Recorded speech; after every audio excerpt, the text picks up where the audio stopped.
잠깐. 너 심슨에서 트럼프 2024년 대선 당선을 예언한 거 봤어? 진짜로? 그게 언제 나온 건데? 2015년이야. 그것도 트럼프가 대통령 되기 전에. 정말로? 그럼 다른 예언들도 다 맞는 거야? 그게 문제야. 지금까지 적중률이 90%가 넘어. 어떤 거? 로봇 지배, 좀비 사태, 운석 충돌. 소름 돋지 않아? 잠깐. 그럼 앞으로 뭐가 더 일어난다는 거야? 그걸 지금부터 알아보자. 본격적인 이야기 시작 전에 구독과 좋아요 한 번씩 눌러주시면 큰 힘이 됩니다. 가족이나 친구들에게 영상 공유를 해주시면 행복은 나눌수록 2배가 됩니다. 자, 이제 본격적으로 이야기를 시작해 보겠습니다. 심슨 가족은 마치 미래를 정확히 볼 수 있는 능력을 가진 것처럼 놀라운 예언을 계속해서 적중시키고 있습니다. 그들의 예언이 적중할 때마다 시청자들은 놀라움을 금치 못하죠. 오늘은 앞으로 인류에게 일어날 확률이 높아 보이는 심슨 가족의 에피소드들을 20가지까지 정리해 보았습니다. 과연 이 모든 것들이 우연의 일치일까요? 아니면 정말로 미래에 대한 계시인 걸까요? 1위, 문명의 종말. 상점이 텅 비고 모든 도시가 정전되며 사라지는 상황을 아무도 상상하고 싶지 않을 것입니다. 이것은 제가 심슨 가족에서 가장 일어나지 않기를 바라는 예언입니다. 2013년 1월 6일에 방영된 스문의 시즌 9화 호머의 트라우마에서는 호머가 부유한 사업가로 오인받아 세계의 종말에 대비하는 프레퍼스 모임에 초대됩니다. 프레퍼스는 현실 세계에서도 존재하며 대재앙이나 세계의 종말에 대비하는 사람들을 지칭합니다. 이 에피소드에서 호머는 프레퍼스들의 호화로운 라이프 스타일을 기뻐하지만 동시에 세계가 끝난다고 믿게 됩니다. 그래서 지하에 쉘터를 만듭니다. 그런 와중에 좀비 무리를 태운 운석이 지구에 접근합니다. 좀비와 운석 충돌들 다 정말 상상하기 싫은 미래입니다. 2위 해리스 대통령. 11시즌 17화 리사 대통령의 백악관이라는 에피소드는 2000년 3월 19일에 방영되었습니다. 이 에피소드에서는 바트가 실패한 어른으로 묘사되고 그의 여동생 리사가 미국 대통령이 됩니다. 이 에피소드에서는 트럼프 대통령 다음에 리사가 대통령이 되는 것으로 나옵니다. 당시에는 농담처럼 여겨졌지만 몇 년 후 실제로 트럼프 대통령이 탄생했습니다. 실패한 어른으로 묘사된 바트는 최근 후보를 사퇴한 바이든 대통령이고 트럼프 다음으로 대통령에 당선된 여성인 리사는 바이든의 부통령 후보였던 해리스가 아닐까요? 놀랍게도 리사의 옷차림과 해리스의 옷차림이 너무나 비슷해 보입니다. 3위 소련의 부활. 1998년 3월 29일에 방영된 9시즌 19화 캡틴 심슨에서 원자력 발전소에서 해고된 호머가 실수로 원자력 잠수함을 러시아 영해로 침입시킵니다. 이로 인해 미국 정부는 호머가 망명해야 한다고 의심하게 됩니다. 이 사건은 미국과 러시아 간의 정치적 논쟁을 불러일으킵니다. UN 회의에서 러시아 대표는 소련이 해체된 것이 아니라고 선언하고 군대와 탱크가 전개된 사실이 드러납니다. 그리고 블라디미르 레닌이 좀비처럼 부활합니다. 음모론자들에 따르면 소련의 부활에 대한 가설이 종종 제기되곤 했었습니다. 현재 러시아의 행보를 보면 정말 묘한 기분이 들지 않나요? 4위 제트팩 경찰. 이 에피소드는 2015년 3월 8일에 방영된 26시즌 16화입니다. 이 에피소드에서는 위고 서장이 우연히 구입하지도 않은 경찰용 제트팩을 받게 됩니다. 배달원이 실수로 잘못 배달한 것입니다. 그러나 이후 진짜 제트팩을 구매했는데 싸구려 2불을 받게 됩니다. 그리고 그는 장군에게 공격받게 됩니다. 위고 서장은 도망치려 하지만 장군의 병사들에게 제트팩이 격추당하게 됩니다. 현실 세계에서는 아직 경찰이 제트팩을 사용한 적이 없습니다. 하지만 기술 발전을 보면 언젠가는 정말 가능할 것 같기도 하네요. 경찰이 제트팩을 사용해 공중에서 작전을 수행하게 된다면 정말 멋있을 것 같습니다. 5위 핵전쟁의 공포. 할로윈 스페셜 8. 공포의 세계라고 불리는 할로윈 특집 시리즈에서는 프랑스가 스프링필드에 핵 미사일을 투하합니다. 호머는 마지막 생존자가 됩니다. 이 에피소드는 9시즌 4화로 1997년 10월 26일에 방영되었습니다. 이 에피소드에서 호머는 마지에게 자신들은 쉘터가 있어서 괜찮다고 안심시키려 하지만 그 쉘터는 마당에 있는 판지 상자로 밝혀집니다. 호머는 진짜 쉘터를 사기 위해 군용품 가게에 갑니다. 쉘터 안에 있던 호머는 자신만이 살아남았다는 것을 깨닫고 스스로를 몬스터라고 부릅니다. 방사능으로 인해 돌연변이가 된 주민들을 만나게 됩니다. 이 에피소드는 가장 일어나지 않기를 바라는 예언 중 하나입니다. 6위 해킹당한 로봇. 심슨 가족에는 로봇과 관련된 여러 예언이 있습니다. 2005년 5월 15일에 방영된 23 시즌 에피소드 미래의 크리스마스에는 의료 로봇이 등장합니다. 의료 로봇은 환자를 진단하고 치료하는 로봇 의사입니다. 이 에피소드에서 의료 로봇은 환자에게 기계적이고 차가운 대응을 하지만 인간 의사인 히버트 박사는 환자에게 공감하며 따뜻하게 대합니다. 현재의 과학으로는 완전히 로봇이 의사를 대체하는 단계에 이르지 않았지만 AI 의료 기술은 빠르게 발전하고 있습니다. 이 에피소드에서는 의료 로봇이 해킹당해 환자를 공격하게 됩니다. 로봇이 해킹당할 가능성은 큰 우려사항이죠. 또 다른 에피소드에서는 놀이공원의 로봇들이 오작동하여 방문객들을 공격하는 장면도 나옵니다. 7위 타임머신의 등장. 6시즌 6화로 1994년 10월 30일에 방영되었습니다. 이 에피소드에서 호머는 고장난 토스터를 수리하려다가 실수로 타임머신으로 만들어 버립니다. 그는 과거로 타임슬립하게 됩니다. 현대 과학에서는 타임머신으로 과거나 미래로 이동하는 것이 불가능하다고 여겨지지만 최근 양자물리학 분야에서는 시간여행의 가능성에 대한 연구가 계속되고 있습니다. 호머는 공룡이 있는 시대로 타임슬립하게 되는데 아버지의 나비 효과에 대한 충고를 떠올리지만 무심코 파리를 죽이고 맙니다. 이로 인해 네드 플랜더스가 독재자로 군림하는 세계가 만들어지게 됩니다. 만약 타임 트래블이 가능해진다면 인류의 미래에 큰 변화를 만들 수 있습니다. 예를 들어 재난을 예방하거나 역사적 비극을 피할 수도 있지만 그로 인해 더 큰 불행을 초래할 수도 있습니다. 8위 새 내용 음악. 2001년 2월 25일에 방영된 12시즌 14화 싱크를 조심하라에서는 바트와 그의 친구들이 파티 포세라는 보이 밴드에 스카우트되어 뮤직비디오에 출연하게 됩니다. 사실 그 보이 밴드는 음악을 통해 젊은이들을 세뇌시켜 해군에 입대시키려는 군사 프로젝트였습니다. 음악을 세뇌의 수단으로 사용하는 아이디어는 SF에서 자주 사용되는 주제입니다. 현실에서도 음악이 사람들의 감정과 행동에 미치는 영향은 상당합니다. 광고나 마케팅에서도 음악의 심리적 효과를 적극 활용하고 있죠. 미래에는 더욱 정교한 방식으로 음악을 통한 영향력 행사가 가능해질 수도 있습니다. 9위 가상 현실의 일상화. 2016년 10월 2일에 방영된 28시즌 2화 친구와 가족에서는 번즈 사장이 프링크 교수와 우연히 만납니다. 프링크 교수는 가상현실 고글을 착용하고 있었고 번즈 사장은 이에 흥미를 가지게 됩니다. VR 기술은 디지털 공간의 가상의 세계나 가상의 인물을 만드는 기술입니다. 번즈 사장은 이 기술을 집으로 가져와 가상의 가족을 만들어냅니다. 만약 현실 세계에서도 가상의 가족이나 친구를 만들어 그들과 소통하게 된다면 어떨까요? 번즈 사장은 심슨 가족을 자신의 가상 가족으로 만들고 싶어하며 자신이 호머를 대신하기 위해 호머를 쫓아냅니다.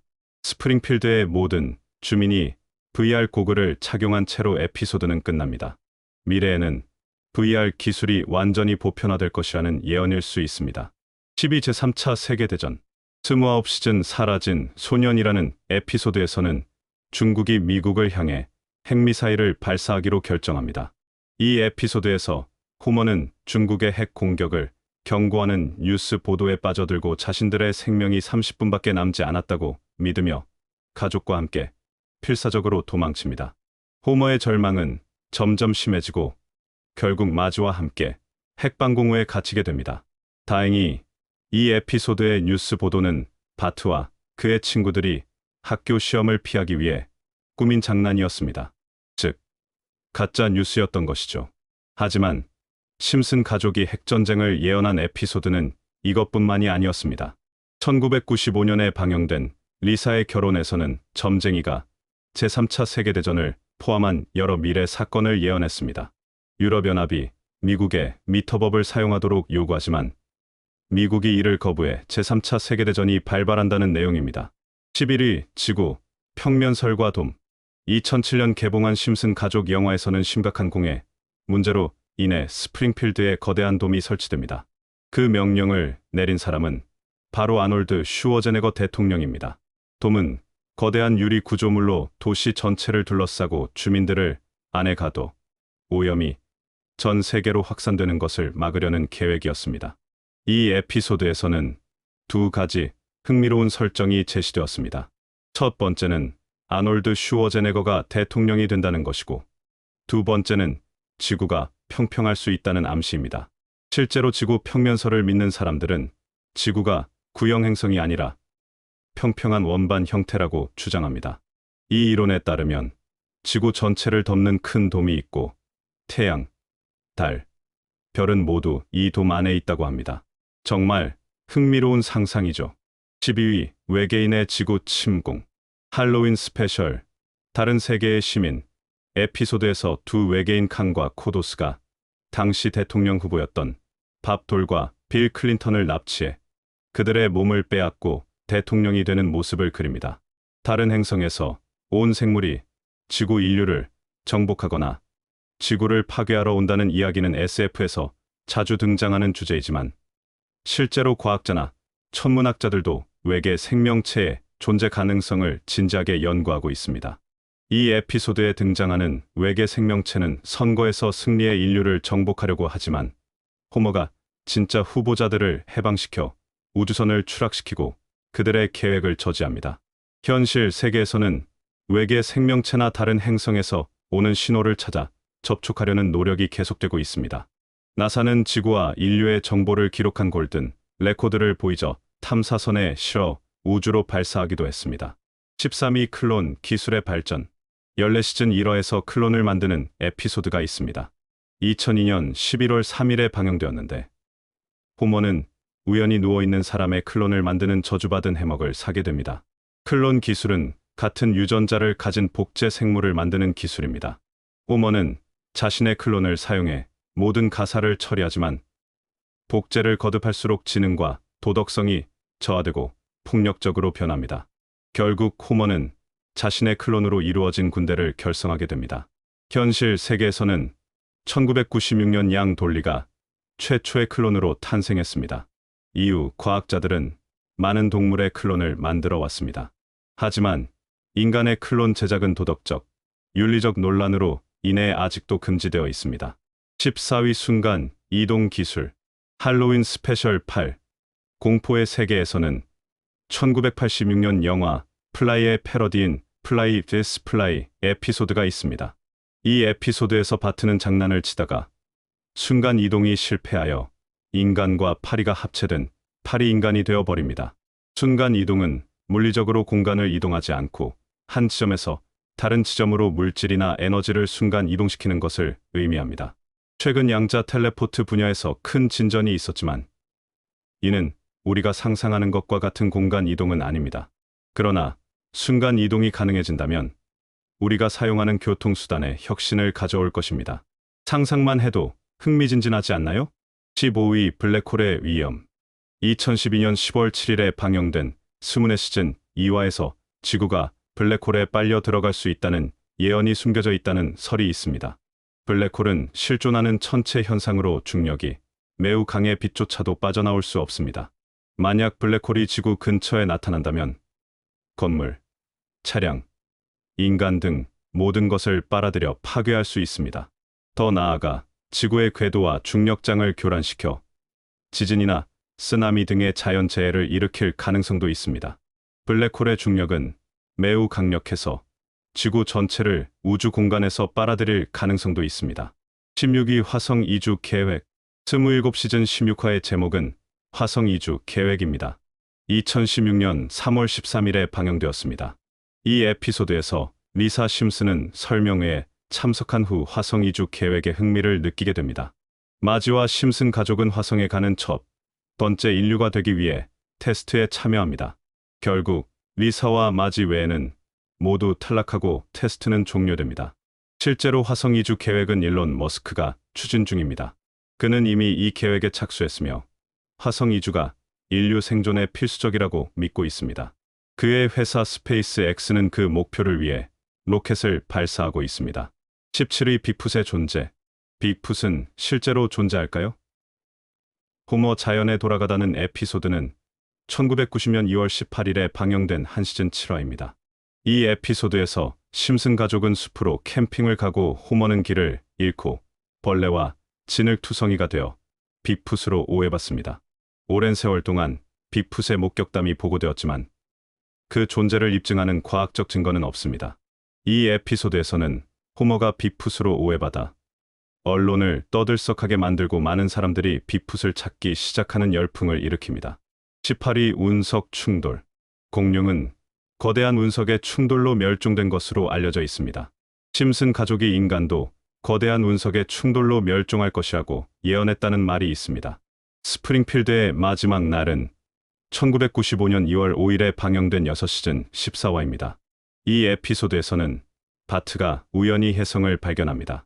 그 혜성은 스프링필드를 향해 곧장 돌진하죠. 심슨 가족의 작가들은 타임지 표지에서 이 에피소드의 아이디어를 얻었습니다. 지구와 충돌하는 혜성에 이미지가 실려 있었거든요. 이 에피소드에서는 프링크 교수가 미사일을 발사해 혜성을 파괴하려고 노력해서 성공했습니다. 현실에서 이런 일이 일어난다면 과연 성공할 수 있을까요? 19위 좀비 대재앙. 19시즌 5화는 2007년 11월 4일에 방영되었습니다. 이 에피소드는 할로윈 특집으로 3개의 공포 이야기를 다루는데 그중 하나는 다이얼 M을 돌려라의 패러디인 좀비에게 전화를 걸어라 에피소드입니다. 피에로 크러스티는 패스트푸드 체인점 크러스티 버거에서 새로운 햄버거를 출시했습니다. 그런데 그 고기는 병에 걸린 소의 고기였기 때문에 먹은 사람들은 모두 좀비가 되고 맙니다. 좀비 바이러스는 빠르게 퍼져 스프링필드는 좀비 대군에 의해 유린당합니다. 이 에피소드는 고전적인 좀비 영화의 패러디일 뿐만 아니라 세계적인 유행병에 대한 경고도 담고 있습니다. 코로나19를 겪은 우리에게는 더욱 현실적으로 다가오는 내용이죠. 22 로봇의 지배. 인간의 미래 주인들을 소개합니다. 번즈 사장은 로봇을 그렇게 소개했습니다. 인간이 로봇에 의해 지배되는 미래는 아직 실현되지 않았지만 AI 발전으로 인해 멀지 않을 수도 있습니다. 2012년 3월 18일에 방영된 23시즌 17화에서 나온 내용인데요. 원자력 발전소의 번즈 사장은 직원들의 건강보험을 무효화시킵니다. 보험료가 너무 비싸졌기 때문이었죠. 이에 호머는 노조 위원장이 되어 파업을 하기로 했지만 번즈는 작업자 대신 로봇을 사용하기로 했습니다. 그런데 로봇이 제대로 작동하지 않았고 상황은 악화되었습니다. 결국 로봇은 호머와 번즈를 공격하기 시작했습니다. 현재 AI 기술의 발전 속도를 보면 이런 미래가 정말 올 수도 있겠다는 생각이 듭니다. 자, 지금까지 심슨 가족의 놀라운 예언들 20가지를 살펴봤습니다. 정말 소름 돋지 않나요? 이 모든 것들이 과연 우연의 일치일까요? 아니면 정말로 미래를 보는 능력이 있는 걸까요?